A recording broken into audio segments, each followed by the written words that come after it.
This is my building steaming. These the 3 buildings, the library and all, that took a hit from the burn. I lost everything.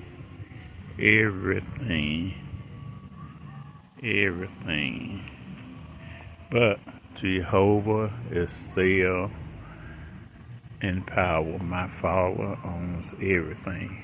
He gave it to me, and it's His will to do as He pleases. All this I pray and thanks in the name of our Father in heaven.